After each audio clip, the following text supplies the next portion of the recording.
नमस्कार दोस्तों, स्वागत है आप सभी का हमारे YouTube चैनल के ऊपर। देखिए दोस्तों, बात करने वाले हैं 25 और 26 फरवरी 2019 से रिलेटेड जो मोस्ट इंपॉर्टेंट करंट अफेयर्स बने हैं उन सभी के बारे में देखिए अपन इस वीडियो में बात करेंगे। सारे क्वेश्चन आपके एग्जाम के पॉइंट ऑफ व्यू से इंपॉर्टेंट है।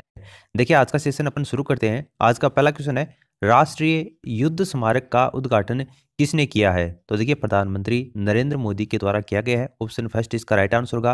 प्रधानमंत्री नरेंद्र मोदी ने नई दिल्ली का जो इंडिया गेट है उसके पास में राष्ट्रीय युद्ध स्मारक का उद्घाटन किया है, जिसकी तस्वीर आप यहाँ पर देख सकते हैं। यह स्मारक आज़ादी के बाद में भारतीय सैनिकों के बलिदान का एक स्मृति स्थल है, जहाँ पर 25,942 शहीदों के नाम सदैव के लिए पत्थर के ऊपर जोड़े गए हैं। मुख्य संरचना के 4 चक्रों के रूप में बनाया गया है, जिसके आंतरिक चक्र को अमर अमर चक्र और अखंड ज्योति और स्मारक स्तंभ इसके अंतर्गत बने हुए हैं। स्मारक के अभिन्यास के अंतर्गत 4 संकेंद्रीय वर्त हैं: अमरता का अमर चक्र, बहादुरी का वीरता चक्र, बलिदान का त्याग चक्र और सुरक्षा का रक्षा चक्र इसके अंतर्गत शामिल हैं। इस स्मारक स्तंभ की ऊंचाई की बात करें तो 15.5 मीटर इस स्मारक स्तंभ की टोटल ऊंचाई है, और यह परिसर में प्रवेश करने पर दूर से ही स्पष्ट दिखाई पड़ता है। अंतिम चक्र जो रक्षक चक्र है, अन्य 3 के चक्रों की ओर है, और इसमें 600 से अधिक पेड़ हैं जो कि एक दीवार का कार्य करेंगे। देश की रक्षा करने वाले सैनिकों को इसका प्रतीक है, उसके रूप में इसको दर्शाया जाएगा। तो प्रधानमंत्री नरेंद्र मोदी ने इस राष्ट्रीय युद्ध स्मारक का उद्घाटन किया है।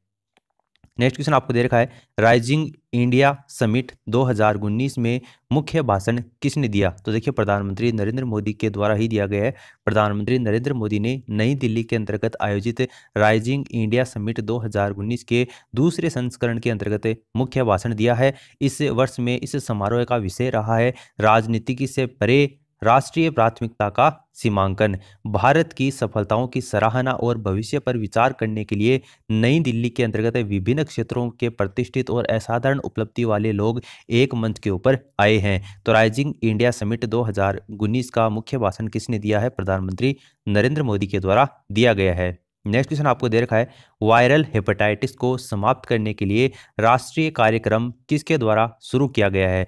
तो देखिए अश्विनी कुमार के द्वारा शुरू किया है। ऑप्शन फर्स्ट क्या होगा? इसका राइट आंसर होगा। अश्विनी कुमार कौन है? स्वास्थ्य राज्य मंत्री हैं अश्विनी कुमार चौबे, और उन्होंने वायरल हेपेटाइटिस को समाप्त करने के उद्देश्य से मुंबई के अंतर्गत एक राष्ट्रीय कार्य योजना जो कि वायरल हेपेटाइटिस है उसको शुरू करने का कार्य किया है। यह कार्यक्रम सतत विकास लक्ष्य 3.3 हासिल करने की दिशा के अंतर्गत देश की वैश्विक प्रतिबद्धता के अनुरूप है। Amitabh Bachchan hepatitis World Health Organization दक्षिणी पूर्वीय जो एशिया क्षेत्र है उसके सद्भावना के दूत के रूप में अमिताभ बच्चन कार्यरत हैं। तो अश्विनी कुमार हैं, उन्होंने वायरल हेपेटाइटिस को समाप्त करने के लिए राष्ट्रीय कार्यक्रम की शुरुआत की है।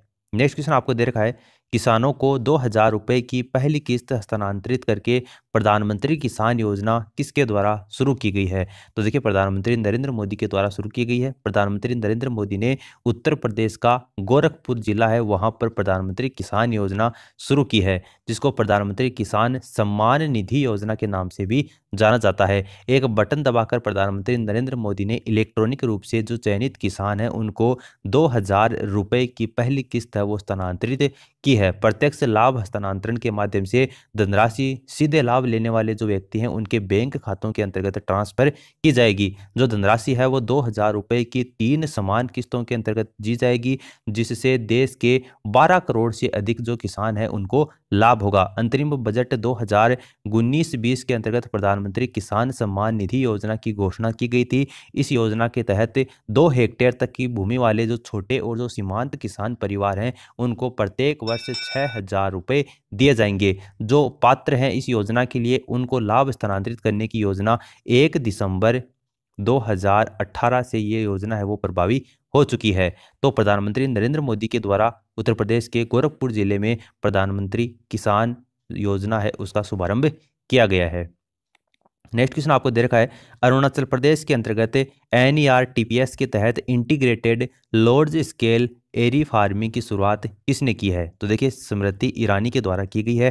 केंद्रीय कपड़ा मंत्री हैं स्मृति जुबिन ईरानी, उन्होंने अरुणाचल प्रदेश के अंतर्गत ईटानगर में north east region textile promotion scheme जिसको NERTPS के नाम से जानते हैं उसके तहत इंटीग्रेटेड लार्ज स्केल एरी फार्मिंग की शुरुआत की है। इस योजना के अंतर्गत 5 जिले शामिल किए गए हैं। राज्य के जो चयनित जिले हैं उसमें एरी फार्मिंग के लिए लगभग 1000 एकड़ भूमि प्रयोग की जाएगी। तो स्मृति ईरानी के द्वारा ये शुरू की गई है। नेक्स्ट क्वेश्चन आपको दे रखा है, भारतीय बैंकिंग के भविष्य के ऊपर सम्मेलन का आयोजन किसने किया है? तो नीति आयोग के द्वारा किया गया है। नीति आयोग के उपाध्यक्ष कौन है? राजीव कुमार है, डॉक्टर राजीव कुमार है। उन्होंने नई दिल्ली के अंतर्गत भारतीय बैंकिंग के भविष्य यानी the future of Indian banking पर एक सम्मेलन का उद्घाटन किया है। इस सम्मेलन का आयोजन foundation for economic growth and welfare के द्वारा किया गया था।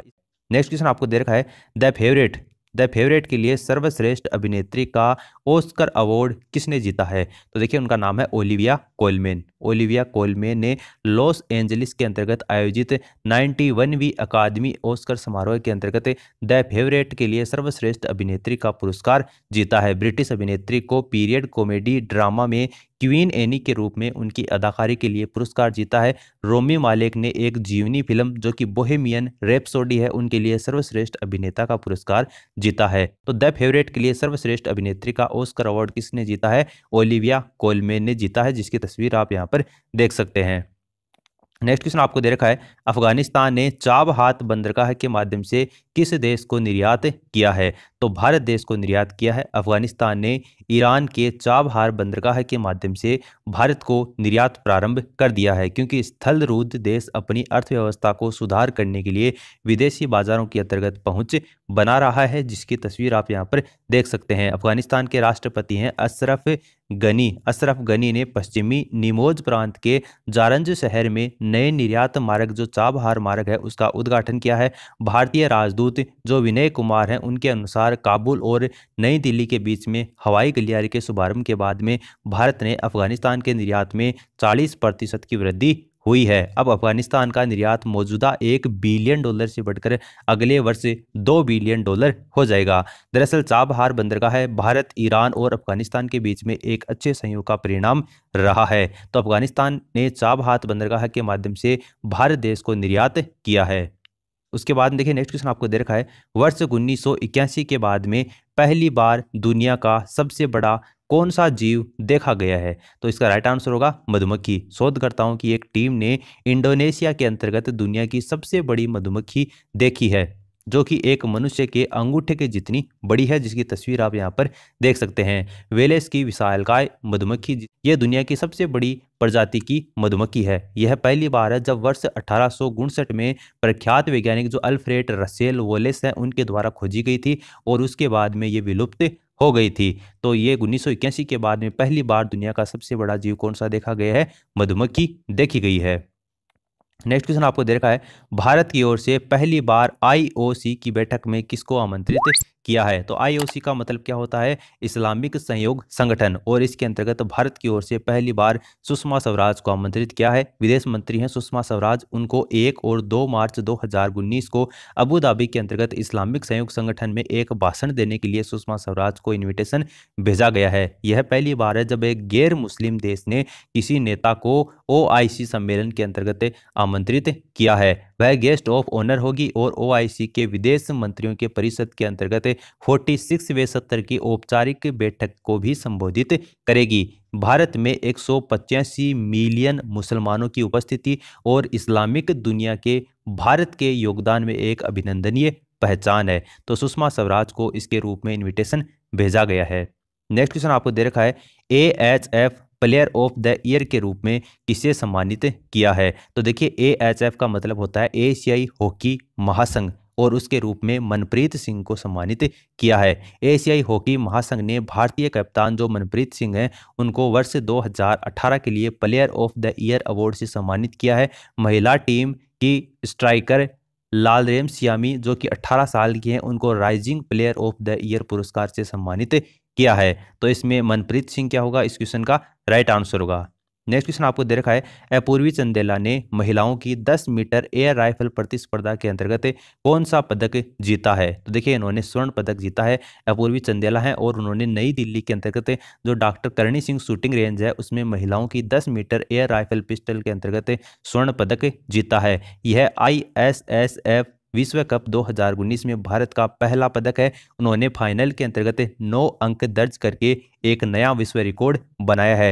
वीडियो अच्छा लगा तो इसे लाइक करके मोटिवेट करें, अपने दोस्तों के साथ में इस वीडियो को शेयर करें ताकि उनको भी अपनी स्टडी के अंतर्गत बेनिफिट मिल सके। चैनल पर पहली बार आए हैं तो सब्सक्राइब करने के साथ साथ में घंटी के आइकन को प्रेस कर लें ताकि लेटेस्ट अपडेट आपको समय समय के ऊपर मिलते रहें। Thanks for listening, God bless you all, take care, bye bye.